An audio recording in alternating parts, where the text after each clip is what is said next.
me say ye gina no anye se ebaya keke na mu no hihia pa aban ne ye no ana mana kobasa na ne omanpenyina ka che wada bedwoko bi de ode to wananim se wonye bi famwa na wo mai Ghana sikasem enkoyie ene ebedi nkomo ade afa eye decongestion exercise ekoso wo mo edidwa ewo kromu a ye yi o mafiri ho no ebedi ho nkomo na ye bisa se ekosen ebeboa yen ana se dwadifo no etie de ampanyifo ka no ana ensem no doso akenkanfo eyeme Sadat Mohamed Mene eja kwabena Africa sebu ne musam nie Ghana man pen His Excellency John Dramani Mahama ide atudwe ekiremu se ebra oba aban mu no man sikasem no enhye da nyina nanso ye nititru ene oman sika na ma no sika me kire dollar no ene se da na yesidi no esitie na dollar no tumrika papa na sidi no so ewiawia na so bra oba aban mu no nhye pa wa ye wa hye no husu yie pa ena afen so no ama no sika eba oman Ghana mu no hwe mo hwe so ye no eno neka ho amaboa ama sese no oman Ghana yesidi no enya hoden ade abro dollar no so. The Ghanaian cedi, which depreciated by 19.2% in 2024, has shown signs of recovery, appreciating by 3.9% against the US dollar by the end of April 2025. This has been supported by stronger forex inflows, improved trade balances, and growing investor confidence. Our gross international reserves have improved further from $8.98 billion in December 2024 to $10.6 billion by April 2025. This is equivalent to almost 5 months of import cover. This reflects enhanced export earnings, particularly from gold and non-traditional exports, as well as timely disbursements from our multilateral partners. Fiscal consolidation is underway. We reduced the fiscal deficit on commitment basis from 7.5% of GDP in 2024 to 6.4% in the first half of 2025. And we're on track to meet our 2025 target end year of 3.1% through expenditure rationalization, improved domestic revenue mobilization, and strong anti-corruption measures. These figures, though early in the year, are clear signs of a disciplined and inclusive economic recovery. In a world order that is changing from multilateral, rules-based systems to unilateral and transactional relationships, we are proud of our partnership with the European Union. Our trade relationship with the European Union remains robust and mutually beneficial.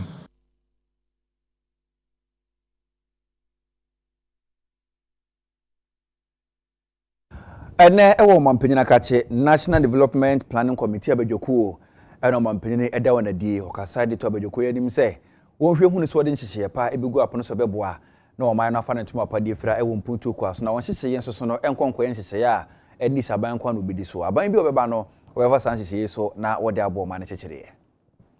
Permit me to briefly address an issue of growing national interest. And that is the urgent call for a long-term national development plan.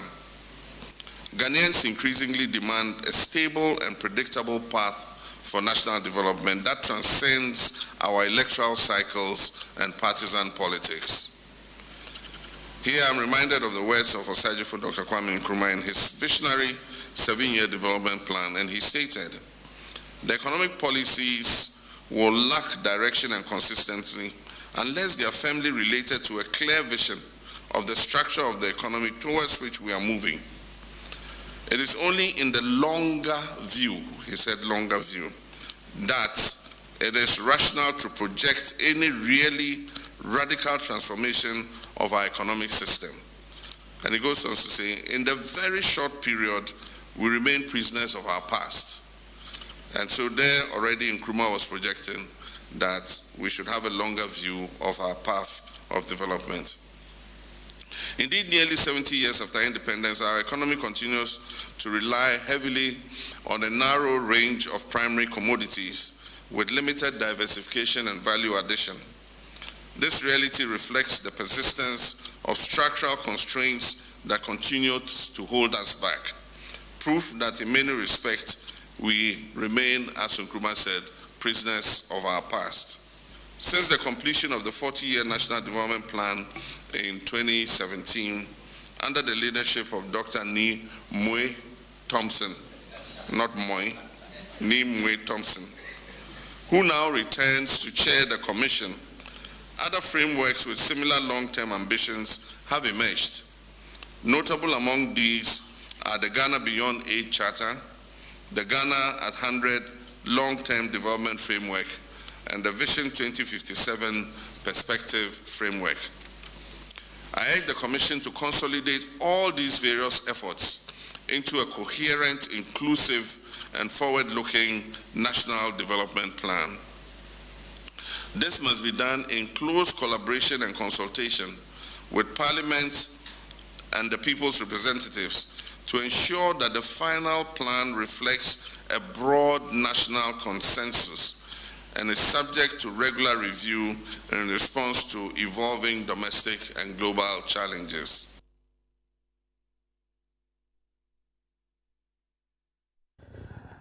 Accra Metropolitan Assembly and afei so Klote Kole Municipal Assembly aka bom say one more edidwa e wo kwan hodo so no ne titiro ukotudu ne mia hodo a ka kwan mu pavement so mu didwa ne nyina no ye omu nyina emfiri ho enkodwa kase mu na oma shed sa decongestion ase na eno na nkramantam so afo no nyafo Linda Ohenewa Akwele Okulu ede ato adwadefo nyina anim say ye fra ba bi adwadi bia enti no so opeso didwa ho na so kodidwa no munya so magina ka kwan ho ene ka kwan mu ene pavement so bia enya ba bi mfa ne sane betumi aboa ye maka etumi adi akoniaba no mo nkasa so adwuma mu die no etumi akoye na nkofa atorenche bia amna oman no. It can take you about more than 3 hours before but the cars are moving freely into Oma Bujuma and Kasa Yankupon Sha. Menina Kasa ya very reactivated task force into Odinjuma. Within by next Monday dear now you are putting the task force in place. So 1,000 task force, 500 Baye Juma no pa and even to Baye Juma 24 hours a day. Send a Baya on Metibia Shama business send you can. Some of the places out to be a month for that back and with the task force, you did say, Omu task force now, and draw lines between red lines between. Tisania Mukai, the last year tour, you catch up say we are going to draw red line between. Into what about crossing line now, what committee offense, into they better charge you. 900 Ghana and 20 Ghana cedis. Utiasika more than 1,000, 2,000. Minji this next time you cross the line. Into a big crossing line now. Your friends say I betcha 2,000. Maximum 20 million. We do more Mutiasa 20 million. Minji this crossing line. Oh, sir, traders engage before I may your Nukabe take this initiative. Or engage traders. Do don't know they have empty stores our market too. They are empty space our markets, but because among for about finance into omunine to omu friends omuniama e dia back. Say I yapamu mun obi call back to the store. It's any omu akasa and omu ye befa leaders in between all the markets. Ye befa leaders they will be responsible. Into obi crossing line now. Sa leader na be there, be responsible. Make sure so be charges as can. Now why Jesus can. Into traders someone kasa muti omu hase. Days we are going to block the streets, which we are going to divert the cars, and we will allow them to sell off the like be on like a carnival stuff, and we just take our. Na dwumadi akosui ehyiase enne etoaso ochina nyame yadomo a ene ne yawoda so na dwumadi akire no na Klote Kole mensine krache wo menyanfo Alfred ato alote geize woni central for Kasade nsem atudwa pa say ye schedule no wo ho no mumu ya si kwan na ampa me to me no ye si kwan no sa obi bagina ho ana obi ba be schedule wo ho na wo ka chan say wo tena kwan no mu a unyonku se debi onti ase na afa kasakasa e ba ha bebre ntoko ni nyamanyama ana secondly dio panifo we no mudi ato ye hu so mu hweye no omo be mankro omo no mo fa nkrofo no mo ba ha ono omo be schedule no wo ka cho mo say nipa no si kwan na omo mpini say omo be pam nipa no instead of omo gigi sika awon nkrofo no mu omo nsam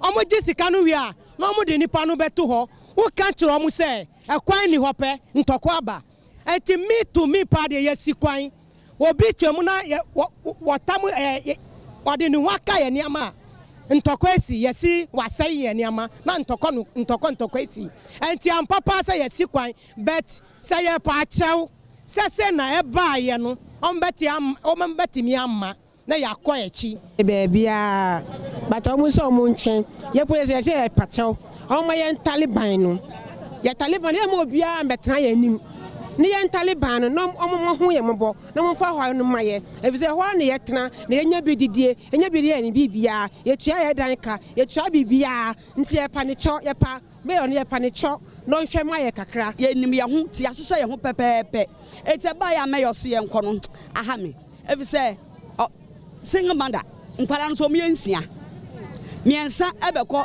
secondary school ombekɔ secondary school maye dan na matimi abo me no obia eje ha nkoa na maya kakra na mehwe om saa om de bewie ti me sra me kotodwe fom ka ti mayo ne aban say ya kimbu tudu ho no de ekwan da ho so hu ya mobo no maye baby kakra ne ehedwa o musa de ba te sra ban say pavement do betimi ye be free so ye be ti ase ne free so na nyina yakọ ekire ne yakọ hihiem ne yato ko se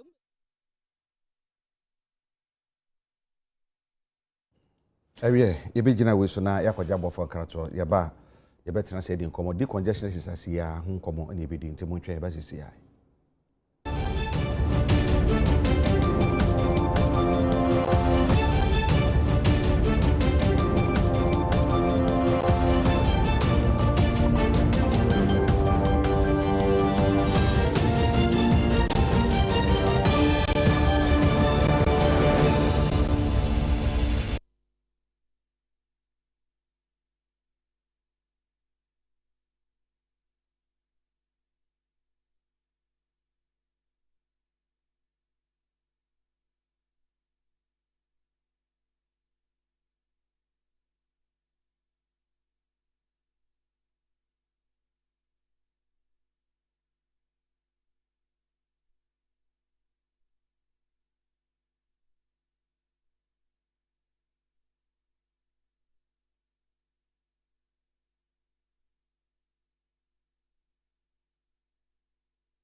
adishima me adam asese bunya bretwen ya fe be di nkomo ye bekọ adenta ne akodi nkomo ne sanse nre so na eto ye no eyiri fa me ahodo bibiri sesi ame no kasai sesi ame no kasai wo ye obi a ebia wo fie obushani bi nam eyi a first light kaneshi first light ehwa yiri papa nya sanketo akra sesi ame no kasai kaneshi first light ehwa yiri pa nti se wo obi a wo be pie sabere ya na so na be na so di shebi ena da area first light so be on twen kakra anse no be simu otumi asimu akọ be a wo ko be sanse ehwa yiri pa enso na hyeda nto o be bia na nso no ebetuma kase ehwa yiri na nra de si ye no na ne nansa memene ade chi nra no ne mahodo bebre ne si e bekọ adenta ne nim se adenta de si ye no na enhyeda entwaye enkoyie ase ne ma papa nti ensaka assembly member and the ma New Legon electoral area Eric Tony Blair ono Ghana ni minum se bi of UK ne ba dia bibia bokọ adom mo hono mo no aye bebia ye ntu tayiri fa ho aye bibia o electoral area ho ntu tayiri fa ho bibia na hwe afi na start. Anyway, thank you so much bedawas bebre ma me chia nkrofo a ehwe me ewo adenta ene Ghana ne nyina DSC 3 days today no asida but DSC 3 days today no esunchen DSC in the past adenta baby a won say ye wo people no so equipping range no so ye wo na ase enti anytime since you tower equipping na ento adenta kra we experience flooding so easy kra but DSC 3 days ago Sunday no serious nipa 3 kra ewu nipa 3 ye hwane nipa 3 akola ba ko 4 years edi penyi 4 mienu but as I speak to you now ye to me nya 2 bodies akola no any body ba ko aka ba ko still we are safe ye hwehwe ye hu na mu wo fie na e ba ne sa na say na enso no before mu wo fie na so mu na mu kwan mu na say ba ne say na mu wo fie membra enso no eyire no udu efie bi no mu a obehu zingi no nko a only ohu fie no ankasa zingi no nko na obehu enche say enso no e kan mu ebeto omo prekope ebeto omo prekope enso no talk to say 4-5 hours enye easy manhu bida de si wadenta manhu bida na yanhwe o mpepini ataka say drainage system no e ka ho bi na ma enso ni tayiri enkrofo sisi dan me pamcha yahwefo we wo hwe edan yi mu a unse sabe enye edan huru bi amu keke odifo bi pa dan mu wo hwe nkomi esisi wo ne manama na se odifo bi pa dan mu na so na tumi akowura ho ase ho ne banyina enti wadenta wo kan no ho nso samte sen ho no gutters te sen enkrofo sisi adan obabi ese demolition tumi ba sa na assemblyman no wo area no electoral area no drainage system no te say nkrofo block water waste no te say ampa nkrofo bebre si dan wo ba bia anye se omo si dan bebre so si dan a omo ni permit but ohu de si Sunday no beyond say obi asi dan wo ba bia se ni panansi surprise to everybody but de me hu ye ni nyina ye say one say nature ankasa aye bibi say issue no free people no so esane sa ebedu a eyese eta baabi baabi ayese issue no eta na gradually no eko ya fili ni nyina afro no ya fili ni nyina asidan wo enti sia issue no ni baabi a ebetare enu na ye problem no ba ye ka even buffers ni nyina e wadenta ni nyina buffers ni nyina nkofa asidan wo buffers ni nyina so enti fortunately no mini municipal chief executive on one kasa so a grant interview ema most of the media stations or kase free eneko serious demolition member say yan to me a year demolition no say sia de ebe si ene echina no enye easy ya hwe said dia wo kan say momo ben ekwapim bridge enti sakoba say so no to say so anto mo ho no mokra na esan say mo wo ekwapim bepona sintini so no to eba be fa mo ho all this while no na nso no to eba ho kakrakra ba me that then the magnitude no higher than the munimu nyina as an assembly we are member of the assembly. I am mutu one among some who be and I'm to me ye. And I say mutu one among Christian say and to me I can so be sorry I know I could sit down war a from or bro ni permit.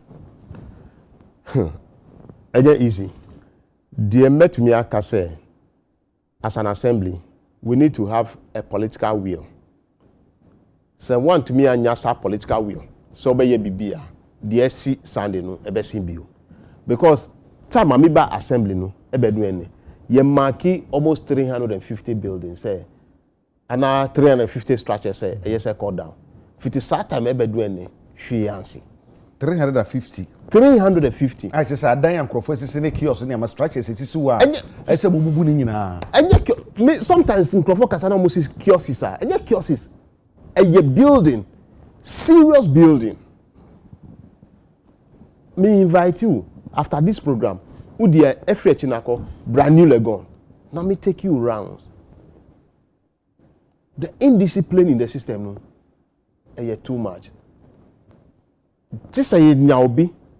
So damn the consequences, political consequences. Yes, say you hear the writing. Say anyasa ni panwa. Let's forget it. The EBC later on ebe chenwe. Now, one more what that area, one more what that area na. One more sit down. A war on mo said ye kaino. Woman nim say en so ni yire back farm and as say en so ni yire be fa wo mo no wo reaction to say Sisia 50 Sunday ebe do ene call Sami receive enye easy call Sami receive enye easy and me so meti omo ase bebre wo ho a omo nim enti as an assembly no I can say a failure on our part because so ukikan at 936 on my authority no say nimpa no start now only permitter yes you call in mamika assembly church say as I speak to you right now and I'm saying it on authority your clinic back be your sick clinic for frobi e wo ashalebotwe say amika structural no obi e kofa assassin clinic na nim say you need ya and now sit down ho a clinic na nim a clinic na nim say yes clinic or hinuna my assembly na assassin. I am saying this just to see the impunity in the system. Clinic nim obi e person sit down ho see as I speak to you. And may your friend police no. Masa, the SC system no say anya obi e wa kukuduro na sorry a enye easy man. Onipa na obesi sa dan no clinic na mo see in his capacity as who? That is the issue. Only permits to okita land guards e guide ho.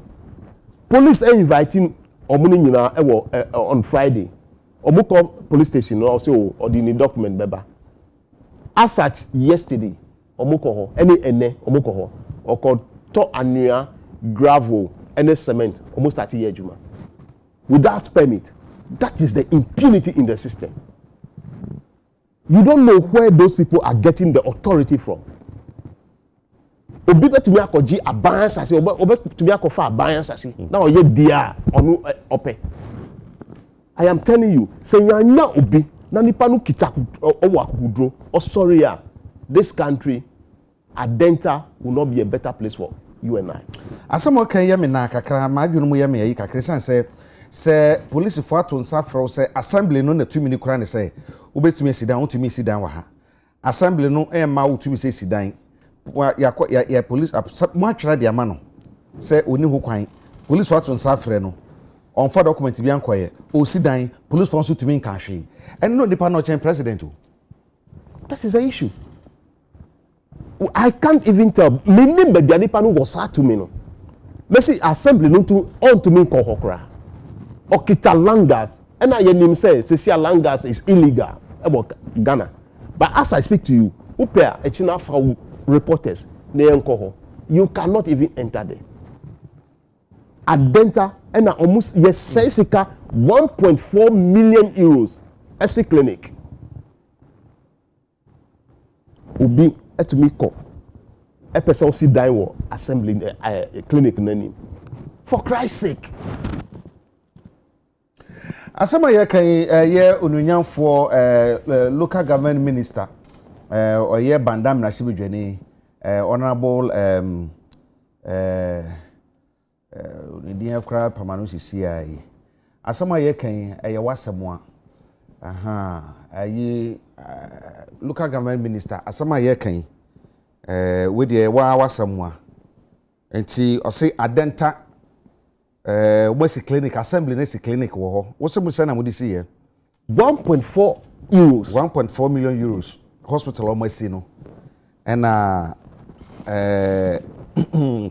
obi nso abegina anim ho se obi si dan wo clinic na anim with that permit assembly na to safra no so still onya ho hwe police for akọ enso onfa document bi anko he enso na yakasa yi enkrofo ho ye adwuma o de anwea ne niam kogu o mo ye adwuma with that permit enti honorable Ahmed Ibrahim local government minister mesre wa said ya wunua techima south na shebedwani ye ma the then minister of local government ye mom ko bubu dan bi ansa na wo bubu dan bi wo kwan bi so no I think say wo amasama opukwaso wo ba bi no me pa cho so ye bi na sanity na system mu kakra sanse ha adwene we de nanka emfa ye nkomo twetwe hu kra nanso ye de bebam tia wa na fe yakọ ye di nkomo kakra wutu senya municipal chief executive for ahoma no so ye Uraset Saba se wono banini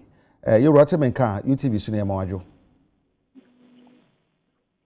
Hello. Yeah, memamo ajo enumere michiamu etiefo ni na.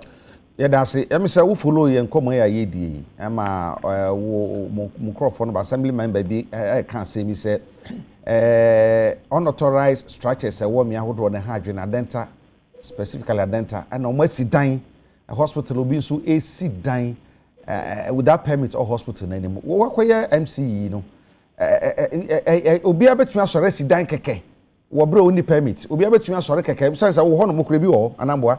Obetu aso resident keke obro ni permit sa yo meda wasene akwanya wo de ama e chia we tiefo ne wahwefo na em se oman bia ye cheche ko enim bia no na emra omode cheche man no omoma kwan masa amra ne ye adwuma enti no mining can ko nyina gina the provision or the tenants in the various provisions na warm brand mono ye hase sa we ne do ha especially bibia ho Friday Sunday in the way 54 copy 4 p.m. copy 12:30 a.m. na menene MP honorable Celestina Koyo Kuno na yenam nsuo ne mo because na mpache mewo into senya east kaswa se na bibi na fladia o se yehwe na ye evacuating crofo intention na ye bibi ko sorry ye bibi so ko mox among immediate shelter wo ho bibi to say Gao line to kuche copper Jomes Iron City Akwele Pekuma New Town, Datus. These places were flooded with some other cases now. Flood nano year day. She was here. Now Ushema, baby, she said, "Okuche kope hono." It's okay. See here at that. The constance na friend of River Okudu. On the banks of the river now at Chimuno, a man for Asheda could sit down. Very close to the banks. Now, it's an say, Honom, acquire buffer zone, yem mapenet, Honom, Yom, go see dining. There is no proper planning. You almost see diner have us a bit. Now, almost years, so no fa drainage beer and toho. In Sono and Yabi fa. Say, in Swoke, because the rains were more, no. The banks of the river Nankasa are flooded. And a boba or terminal. In fact, when we went there helped with the evacuation and all that. They admitted, say, Omo said the Omo, baby Omo, paper, they admitted, and we acknowledge them to know, say, we will be coming in as a matter of helping them. I will say, dying the bathroom. It's me free home. Now, how on the back of. So, besides, I do have a do into say. It's a bone in the side, then I'm more yes, and Sadia Chadia saying, and so do I met your first sign. Aboko say so na fe na eba betopa anti yenya hwe yenti say no assembly den amoye. That's right. As immediate way now, ya caution in Kofono, Sunday ya koho, yama yes engineers and planners now zooming into the place. The was say yet demolition immediately, you know. You be yes idea now. The MPs aye arrangement excavators ebeba na the aye dredging any distilling the drains no ye sa it will be in a concurrently so the big channels na is one criminal economy you who say economy who say baby na nipa shede sidan etwa it was so kind of it was one talk akana the people na saying all those people they've been cautious, and so we will zoom in with the engineers now you see it be quite a amansuna because so be in while you see either a see and not quite. So the education is going on not more for and then not more staff headed by the district director Nash Adams or more detailed assessment education also from the environmental health department of the assembly so education also. But places are who say buildings are in the waterway and the not free home. So they are the onset of the rains and copper.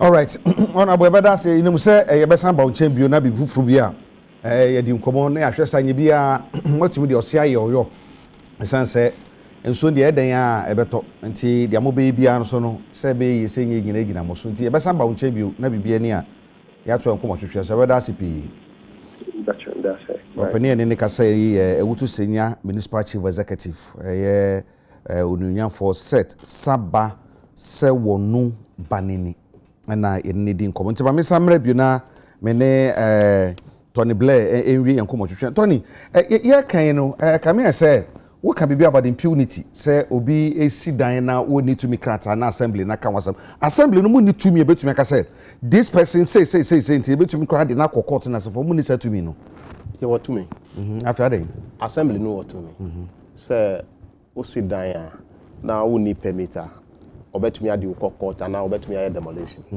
but the issue no say masa development control enye easy e wakra obi esi dan kra nipa no feel say owo to me chen assembly na kasa who start say maybe who ko touch sa dan na baby a course be free no one kasa I am just speaking raw. I don't want to be diplomatic. Meaning say some people will not be happy with it, but that is the truth. That is the truth. Obi si dan wo baby anye se nipa no si dan. We ko touch sisia assembly no ko touch sisia.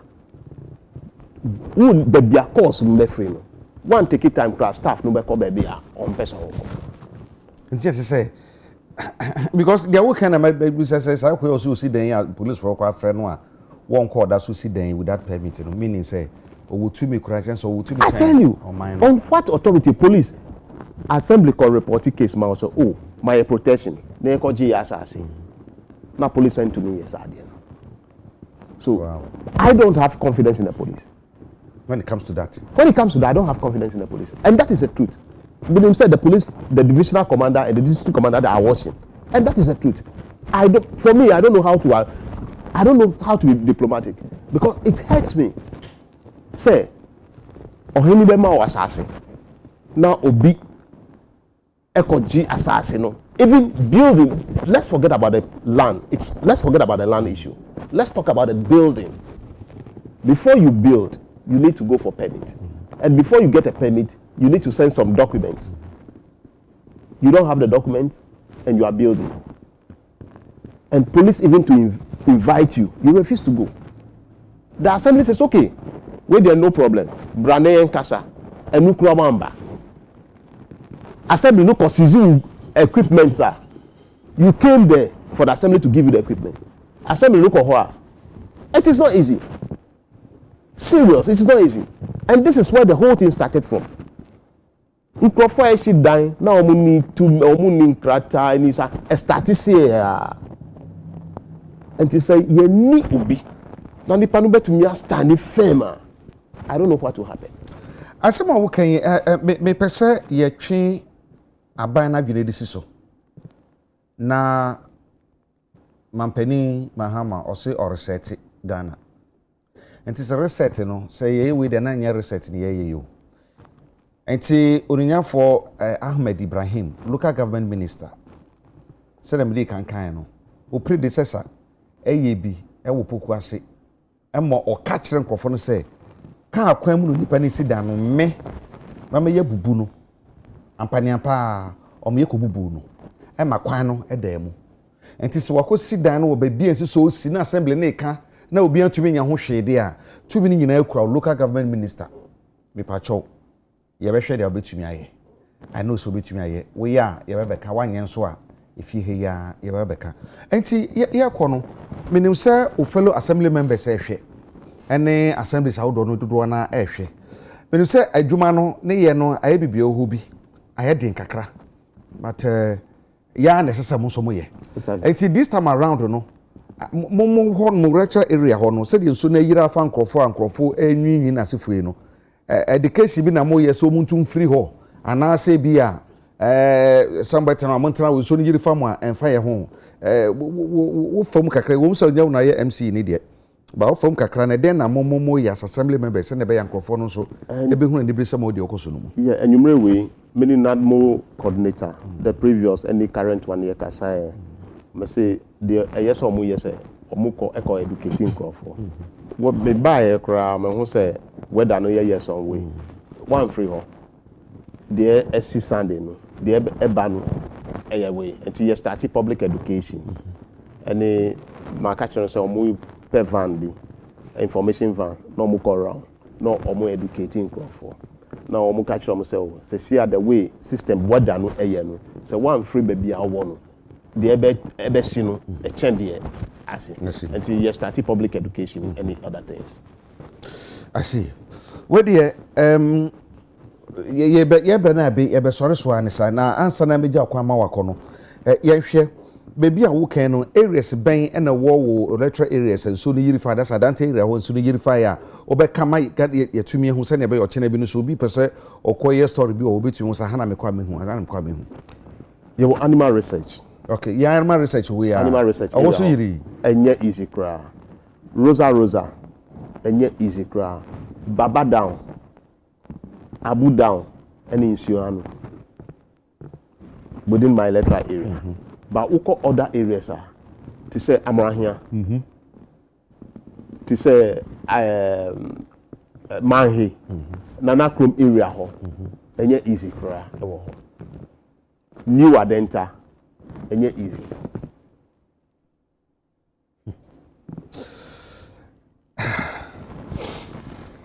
Eric Tony Blair, say na New Legon is a New Legon electoral area assembly member at Denta Municipal Assembly ni di nkomo na nkomo ye di ni nei ye ne bresam chen se de ye hunu no enso ye nkasa me pa chawo oba wo fuvim we ne den oso de obe ne no anobe enti se eja kura de du ba bi a humobo kakra woni mu esen so du ba bi a ensuo wa ontumi ntransuo no na so nsuo de ba bi eja no wokra no obefa ho de opeso ye biara obeye enti eto a ya din ase de obi kan se obi kan de ati obi ni nasefo no yesi asam kase baba franka nsi so na so we de anya franka nkwa na esisu we de o ma hyada kora ade tonton sansan ene ntwene e bo gbungbrum asankwase ebo nti se betena se aya hwehan akata ye ne si ye hunu de ekoso no asi aso no ayese de ye nte de ekọ a so no beto